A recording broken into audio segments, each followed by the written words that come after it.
Hello everyone, today is the 10th of April, in the year 2026, and it is a beautiful Friday. I am here to introduce a trending article from the archives, which I think you will find incredibly fascinating. The title is Brain-to-Speech Prosody Feature Engineering and Transformer-Based Reconstruction. The goal is at such a board might 64.5750 on it. It is long. But right, before we dive deep into the heavy science, let me ask you a question. The brain talks in a forest and nobody hears it. Does it still need a transformer? Or does it just have too much resistance? Yeah, I know, that joke was truly terrible, but I like to amuse myself. Anyway, let us get into the actual content of this incredible paper because it is trying to solve a massive problem in the medical and technological world. For a long time now, scientists have been trying to figure out how to decode human thoughts directly into speech. Especially for people who have lost the ability to speak due to neurological disorders. Imagine being fully aware but completely unable to move your mouth or vocal cords. Brain-to-speech technology aims to evade neural activity. Specifically, using something called intracranial ultramicrography, and turn that brain activity directly into an audio signal. However, current technologies have a huge limitation. They tend to produce speech that sounds completely robotic, monotonous, and honestly quite hard to understand. This is because they focus mostly on just getting basic sounds right, completely neglecting something called prosody.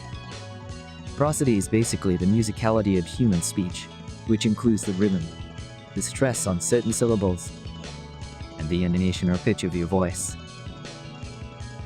If you take away prosody, you lose all the emotion and natural flow, which makes the synthesized speech sound like an old computer from the 90s.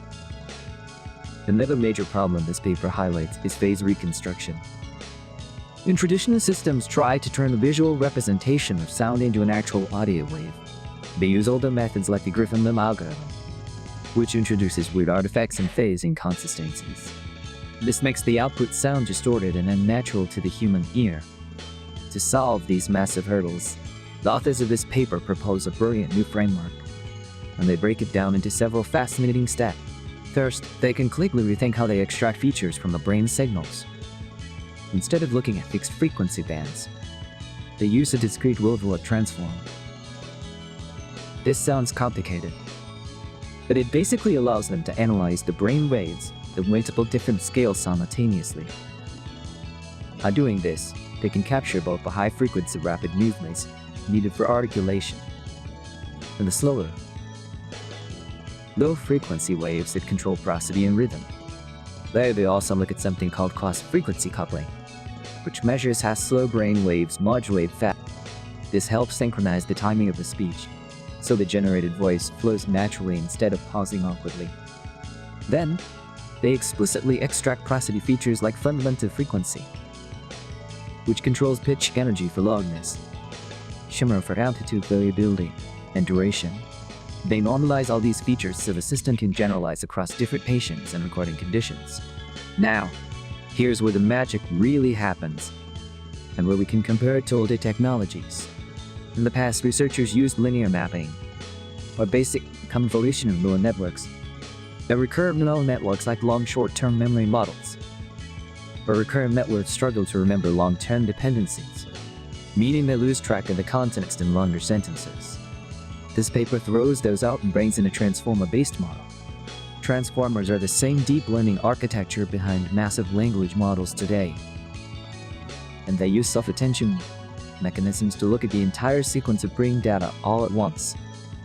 This means the transformer can dominate on the context between neural features and the resulting speech sounds, making the output incredibly accurate and preserving a natural prosody before the transformer works its magic. The brain data is compressed using an alternator. This is super important because raw brain data is incredibly noisy and high-dimensional. The alternator shaves it down into a compact space, keeping only the most essential speech-related information, which makes the transformer much more efficient. Finally, after the transformer predicts what the speech should look like as a spectrogram, they need to turn it into actual sound, instead of using those old, distortion-heavy methods. introduced an iterative harmonic phase reconstruction vocoder. This vector defines the sound waves to enforce harmonic constraints, meaning it makes sure the mathematical structure of the sound matches natural human speech. The results are amazing, showing a massive improvement in intelligibility and a 12.7 decibel harmonic to noise ratio, blowing the older baseline models completely out of the water. So, how does this amazing technology actually apply to the real world? Let me give you 3 specific application examples. First, the most direct and life-changing application is the development of advanced neural speech prostheses for patients with locked-in syndrome or severe amyotrophic lateral sclerosis. Instead of typing out words slowly using eye-tracking devices, these patients could have implants that read their brain waves and speak their thoughts aloud in real time. Because this paper focuses so heavily on prosody, the speech would not just be intelligible, but it would carry the patient's intended emotion, allowing them to truly express themselves rather than just conveying raw data.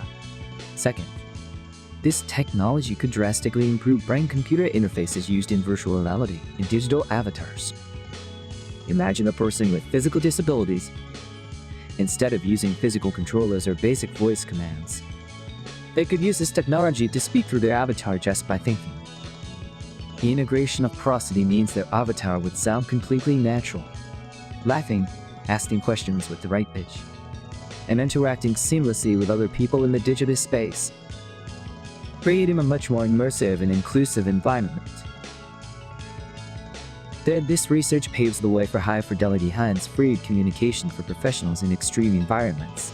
Think of astronauts, deep-sea divers, even rescue workers in incredibly noisy situations where traditional microphones are useless.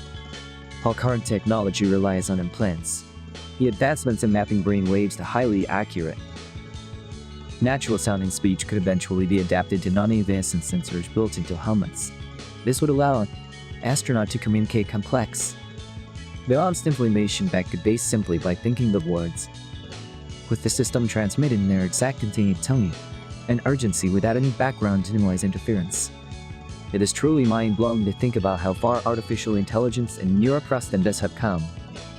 The fact that we are now moving past just figuring out what word a person is thinking, and actually capturing the emotion, the rhythm, and the human element of that thought is a massive leap forward. They even used an AI called Mosa to evaluate the perceptual quality, proving that this transformer-based approach sounds significantly more human than anything before it. Well, that is all for today's deep dive into the archives, and I hope you found this blend of neuroscience and AI as captivating as I did.